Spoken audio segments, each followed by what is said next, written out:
It's not like the startup ಸ್ನೇಹಿತರೆ, ಎಲ್ಲರೂ ಹೇಗಿದ್ದೀರಾ? ನಾನು ಕರ್ತನಲ್ಲಿ ಸಂತೋಷವಾಗಿದ್ದೇನೆ. ಈ ದಿನ ನಾವು ಕೀರ್ತನೆಗಳು 120, 21 ಹಾಗೂ 22 ಓದಿ ಧ್ಯಾನ ಮಾಡುವಂತರಾಗೋಣ. ಕೀರ್ತನೆಗಳು 120. ಇಕ್ಕಟ್ಟಿನಲ್ಲಿ ಯೆಹೋವನಿಗೆ ಮೊರೆಯಿಟ್ಟೆನು, ಆತನು ಸದುತ್ತರವನ್ನು ದಯಪಾಲಿಸಿದನು. ಯೆಹೋವನೇ, ಸುಳ್ಳುಬಾಯಿಯೂ ವಂಚಿಸುವ ನಾಲಿಗೆಯೂ ಉಳ್ಳವರಿಂದ ನನ್ನನ್ನು ಬಿಡಿಸು.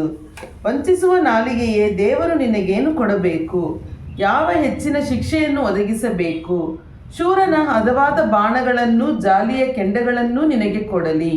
ಅಯ್ಯೋ, ನಾನು ಮೇಷೆಕಿನವರಲ್ಲಿ ತಂಗಬೇಕಲ್ಲ, ಕೇದಾರಿನವರ ಪಾಳೆಯಗಳಲ್ಲಿ ವಾಸಿಸಬೇಕಾಯಿತಲ್ಲ. ಸಮಾಧಾನವನ್ನು ಹಗೆ ಮಾಡುವವರೊಳಗೆ ಇದ್ದು ಇದ್ದು ಸಾಕಾಯಿತು. ನಾನು ಸಮಾಧಾನ ಪ್ರಿಯನು, ಅವರು ಮಾತಾಡಿದರೆ ಯುದ್ಧಕ್ಕೆ ಬರುತ್ತಾರೆ. ಕೀರ್ತನೆಗಳು 121. ನಾನು ಕಣ್ಣೆತ್ತಿ ಪರ್ವತಗಳ ಕಡೆಗೆ ನೋಡುತ್ತೇನೆ, ನನ್ನ ಸಹಾಯವು ಎಲ್ಲಿಂದ ಬರುವುದು? ಭೂಮ್ಯಾಕಾಶಗಳನ್ನು ನಿರ್ಮಿಸಿದ ಯೆಹೋವನಿಂದಲೇ ನನ್ನ ಸಹಾಯವು ಬರುತ್ತದೆ.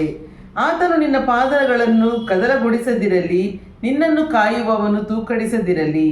ಇಗೋ, ಇಸ್ರಾಯೇಲ್ಯರನ್ನು ಕಾಯುವಾತನು ತೂಕಡಿಸುವುದಿಲ್ಲ, ನಿದ್ರಿಸುವುದಿಲ್ಲ. ನಿನ್ನನ್ನು ಕಾಯುವವನು ಯೆಹೋವನೇ. ನಿನ್ನ ಬಲಗಡೆಯಲ್ಲಿ ನೆರಳಿನಂತೆ ನಿಂತಿರುವಾತನು ಯೆಹೋವನೇ. ಹಗಲಲ್ಲಿ ಸೂರ್ಯನೂ ಇರುಳಲ್ಲಿ ಚಂದ್ರನೂ ನಿನ್ನನ್ನು ಬಾಧಿಸುವುದಿಲ್ಲ. ಯೆಹೋವನು ನಿನ್ನನ್ನು ಎಲ್ಲ ಕೇಡಿನಿಂದ ತಪ್ಪಿಸುವನು, ನಿನ್ನ ಪ್ರಾಣವನ್ನು ಕಾಯುವನು. ನೀನು ಹೋಗುವಾಗಲೂ ಬರುವಾಗಲೂ ಇಂದಿನಿಂದ ಸದಾಕಾಲವು ಯೆಹೋವನು ನಿನ್ನನ್ನು ಕಾಪಾಡುವನು. ಕೀರ್ತನೆಗಳು 122. ಯೆಹೋವನ ಮಂದಿರಕ್ಕೆ ಹೋಗೋಣ ಬಾ ಎಂದು ಜನರು ನನ್ನನ್ನು ಕರೆದಾಗ ನನಗೆ ಸಂತೋಷವಾಯಿತು. ಯೆರೂಸಲೇಮೇ, ನನ್ನ ಕಾಲುಗಳು ನಿನ್ನ ಬಾಗಲುಗಳಲ್ಲಿ ಸೇರಿರುತ್ತವಲ್ಲ. ಯೆರೂಸಲೇಮೇ, ನೀನು ಸರಿಯಾದ ಹೊಂದಿಕೆಯಿಂದ ಕಟ್ಟಲ್ಪಟ್ಟ ನಗರವಾಗಿದ್ದಿ. ಕುಲಗಳು, ಅಂದರೆ ಯಾಹುವಿನ ಕುಲದವರು ಯೆಹೋವ ನಾಮ ಕೀರ್ತನೆಗೋಸ್ಕರ ಇಲ್ಲಿಗೆ ಯಾತ್ರೆ ಮಾಡುತ್ತಿದ್ದರು. ಇದು ಇಸ್ರಾಯೇಲ್ಯರಲ್ಲಿದ್ದ ಕಟ್ಟಳೆಯಷ್ಟೇ. ನ್ಯಾಯಪೀಠಗಳಾಗಿರುವ ದಾವೀದನ ಮನೆತನದವರ ಸಿಂಹಾಸನಗಳು ಇಲ್ಲಿಯೇ ಇದ್ದವಲ್ಲ. ಯೆರೂಸಲೇಮಿನ ಶುಭಕ್ಕೋಸ್ಕರ ಪ್ರಾರ್ಥಿಸಿರಿ. ಯೆರೂಸಲೇಮೇ, ನಿನ್ನನ್ನು ಪ್ರೀತಿಸುವವರಿಗೆ ಸೌಭಾಗ್ಯ ಉಂಟಾಗಲಿ. ನಿನ್ನ ಪೌಳಿಗೋಡೆಗಳೊಳಗೆ ಶುಭ ಉಂಟಾಗಲಿ. ನಿನ್ನ ಅರಮನೆಗಳಲ್ಲಿ ಸೌಭಾಗ್ಯವಿರಲಿ. ನನ್ನ ಬಂಧು ಮಿತ್ರರ ನಿಮಿತ್ತವಾಗಿ ನಿನಗೆ ಶುಭವಾಗಲೆಂದು ಹೇಳುತ್ತೇನೆ.